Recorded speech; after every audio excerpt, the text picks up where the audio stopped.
Good evening friends. मैं हूं ion Sinha और मैं बात कर रहा हूँ मिलियनेयर ट्रेडर्स।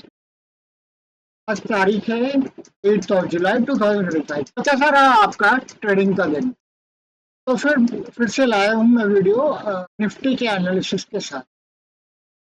तो कल अगर हम देखें निफ्टी जब साइडवेज मूवमेंट दिया, ने एक डब्ल्यू पैटर्न टाइप्स बनाया और डब्ल्यू पैटर्न बनाते बनाते ये साइडवेज मूवमेंट में रहा।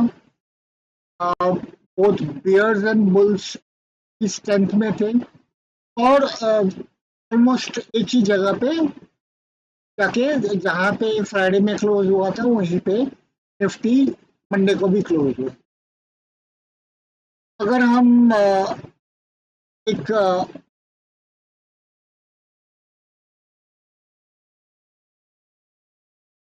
ध्यान हम अमेरिकन यूएस मार्केट्स की तरफ दें तो यूएस मार्केट 4 जुलाई तो बंद था, लेकिन मंडे को नेगेटिव क्लोजिंग इसने दिया था। आज के दिन भी जब ये ओपन हुआ है ये नेगेटिव से ही स्टार्ट हुआ है। डाउ फ्यूचर भी कुछ थोड़ा सा डाउन था, तो हमें मॉर्निंग में थोड़ा सा शक था कि ये डाउन स्टार्ट होगा और निफ्टी ने हल्का सा डाउन मूवमेंट तो दिया था, लेकिन फिर से बुल्स ने ओवर पावर किया और में ब्रेकआउट करने की कोशिश। लेकिन क्योंकि कल के दिन का हाइज रेजिस्टेंस बना रहा था, अगर आप चार्ट में देखोगे तो आपको दिखेगा कि ऑलमोस्ट 25,490 के आसपास इसने एक रेजिस्टेंस क्रिएट किया। हाई तो हाई को ये ब्रेक नहीं कर पाया था मॉर्निंग में। तो यहाँ पे बियर्स ने काफी ओवर पावर किया और वैप के आसपास आके वापस बुल्स ने एक और बार ट्राई किया। तो दो बार ट्राई करने के बाद यहाँ पे एक डबल टॉप का क्रिएशन हो गया। फिर ये एक डबल टॉप है इस जगह पे। डबल टॉप क्रिएट होने के बाद यहाँ पे बियर्स को एक मौका मिला नीचे ले जाने का। नीचे ले जाने के बाद ईएमए के आसपास वापस बुल्स ने एक ट्राई किया, लेकिन यहाँ पे ईएमए पे रेजिस्टेंस आ गया और ये बुल्स ने बियर्स ने वापस मार्केट को नीचे ले गए। तो यहाँ पे काफी ज्यादा बियर पावर था और ऑलमोस्ट इस तरफ एक सपोर्ट जोन बन रहा था। तो सपोर्ट जोन के आसपास आके बुल्स का थोड़ा सा पावर आ गया, तो एक पुल बैक आया। पुल बैक में ये ईएमए को ब्रेक करने की कोशिश की। अगर आप एक बात नोटिस करोगे कि यहाँ पे बेसिकली एक बियर फ्लैग बनाने की कोशिश करते, और जब भी बियर फ्लैग बनता है और बियर्स में वीकनेस आने की संभावना हो जाती है तो हमको एक ब्रेकआउट आ सकता है। तो सुबह से बुल्स यहाँ पे लगे हुए थे बार बार मार्केट को ऊपर की तरफ ले जाने की, और बियर्स उसको नीचे ला रहे थे। तो बियर्स इवेंचुअली यहाँ पे हार गए। तो हमको बुल का इंटेंशन सुबह से बुल्स का इंटेंशन सुबह से ही मालूम पड़ गया। बियर इसको बार बार नीचे खींच रहे थे, लेकिन बुल्स इसको बार बार ऊपर लेके जा रहे थे। और जैसे ही हमको एक वेज टाइप क्रिएशन हुआ, हमको यहाँ पे बियरिश ट्रेड से निकल जाना चाहिए। और ये जैसे ही ईएमए और वीवैप को क्रॉस किया तो पहला leg first leg of up move हमको दिखा। तो जिन्होंने भी फर्स्ट लेग बुल्स में एंट्री नहीं किया, इनके पास एक ये साइडवेज मूवमेंट दिखा। तो साइडवेज में जैसे मैंने कल भी बताया था कि कोई भी मूवमेंट आता था दो लेग्स में आता है, तो उनको ये दो इस लेग में साइडवेज मूवमेंट में या तो ये नीचे जा सकता था। तो फिर यहाँ पे हमको एक दिखता है कि बियर्स का सेकंड लेग। तो सेकंड लेग आने के बाद जब ये फेल हो गया इस सपोर्ट के आसपास, क्योंकि हमको एक बियर्स ने एक यहाँ पे रेजिस्टेंस बनाया था। ये जो सपोर्ट का जब ये ऊपर गया तो ये सपोर्ट बन गया। ये सपोर्ट का जैसे ही सपोर्ट मिला और सपोर्ट के ऊपर चला गया तो काफी बड़ा हमको फुल लेग मिला, तो ये हमारा सेकंड लेग बेसिकली हुआ। और ये हो सकता है बिकॉज ये it has broken above the resistance that is created by the market on Monday, और इसका जो ब्रेकआउट हुआ है तो हो सकता है कि कोई पुल बैक हमको वेडनेसडे को आए, लेकिन वापस से ऊपर जाने की संभावना हो सकती है। दूसरी चीज है दोस्तों कि हम ये देख सकते हैं कि ये दो जो चीज आए, ये बुल पावर की इंडिकेशन हमको मिलता है कि हर टाइम जब भी बुल्स बियर्स ने नीचे ले जाने की कोशिश की है, बुल्स ने काफी ओवर पावर करके कैंडल को ऊपर लाए। तो ऑलमोस्ट ये हर एक बियरिश कैंडल बुलिश कैंडल बन के फॉर्म हुआ है। यहाँ पे भी नीचे ले जाने की कोशिश की, लेकिन बुल्स ने इसको खींच के मिडिल में लेके आया। फिर यहाँ पे तो ये जो तीन कैंडल हमको बने हैं, और ये राइजिंग, ये देख इसको हम बोल सकते हैं हायर लोज। ये एक एक करके हायर लोज बना रहे थे, तो ये हमको एक अंदेशा देता है कि हमको पुल्स यहाँ पे पावर कर रहे थे। तो इसमें वो क्या कर रहे थे, इंस्टीट्यूशंस, अगर हम वो बोले तो इंस्टीट्यूशंस क्या कर रहे थे बेसिकली, वो हर टाइम अपने लॉन्ग्स को वाइंड कर रहे थे, फिर वापस खरीद ले रहे थे, लॉन्ग्स को वाइंड कर रहे थे, फिर वापस खरीद रहे थे। इस तरह से वो बुल्स जो भी रिटेल बुल्स हैं उनको वो ट्रैप कर रहे थे, और इसका ये प्रॉफिट कर रहे थे। तो कल भी मैंने इंस्टीट्यूशन का गेम प्ले बताया था, तो इंस्टीट्यूशन के गेम प्ले को इसी तरह से हम कैच आउट कर सकते हैं, और हमको यही मालूम पड़ता है कि आज के दिन शॉर्ट लेने का नहीं था, आज के दिन लॉन्ग जाने का था।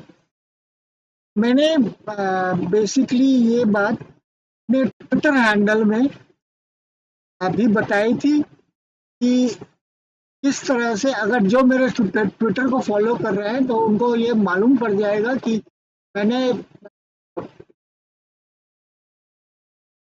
सुबह ही बता दिया था कि US markets closing negative, we may have either a sideways day और a negative move through the day. Nifty has hit yesterday's high and corrected. तो ये जब करेक्ट किया था तो हमको हल्का सा बेयरिश मूव दिख रहा था, तो इसमें साइडवेज मूव होने की ज़्यादा संभावना थी।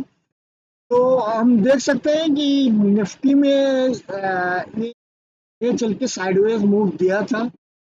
After sideways move Nifty is breaking down. ये मैंने बताया था कि साइडवेज होने के बाद ये निफ्टी ब्रेक डाउन कर रहा है।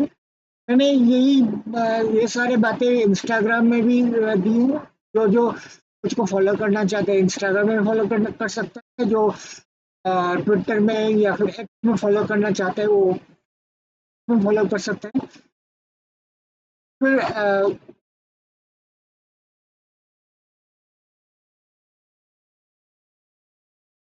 मैंने आज से 7 घंटा पहले, मतलब ऑलमोस्ट 1 बजे, मैंने 1:30 बजे बताया था कि Nifty breaking out of the resistance with the second leg up, bulls may be taking the rally up, look out for another bearish pullback if face then long trade is on. तो basically अगर आप देखें कि इस समय मैंने ये बताया था, तो यहाँ पे तब भी प्लेयर्स नीचे खींचने वाले थे, तब भी बुल्स ऊपर खींच रहे थे। तो इस मोमेंट में अगर हम लॉन्ग्स को लेके अगर ले लेते तो हमको काफी ज्यादा फायदा होता, कि बाद में काफी बड़े स्पाइक्स आए और स्पाइक्स के कारण ट्रेड लेना शायद मुश्किल होता है।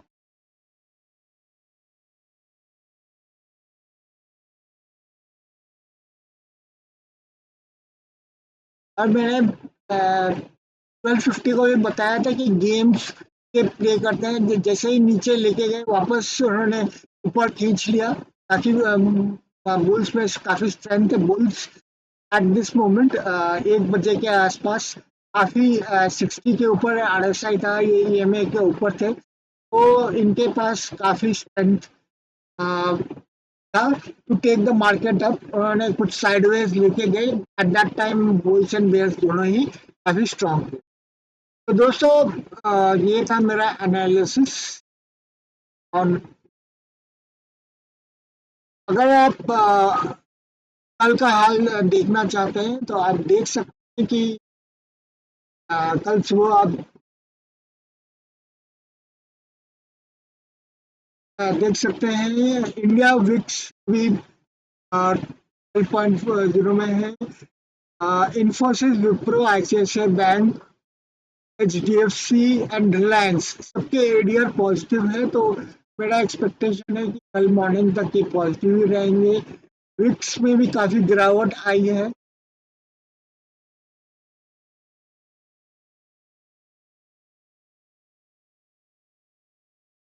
डाउ जोन्स काफी गिर रहा है।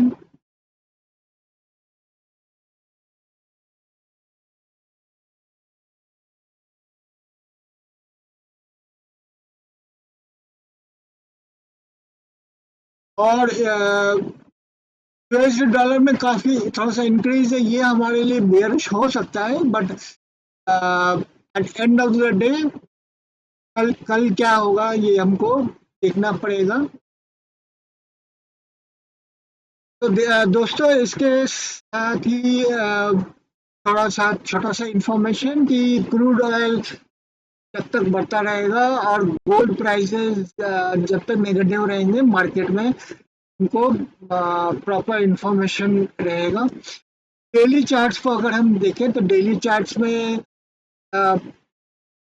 मार्केट बुलिश रहा है और हमको एक छोटा सा pull back, bearish pull back मिला है। तो मेरे हिसाब से ये जो एक्सपायरी होगा ये एक्सपायरी पॉजिटिव होना चाहिए और 25,600 टू 25,080 के आसपास कि 25,700 में भी ये क्लोज हो सकता है। दोस्तों उसको आप ट्विटर में फॉलो कीजिए।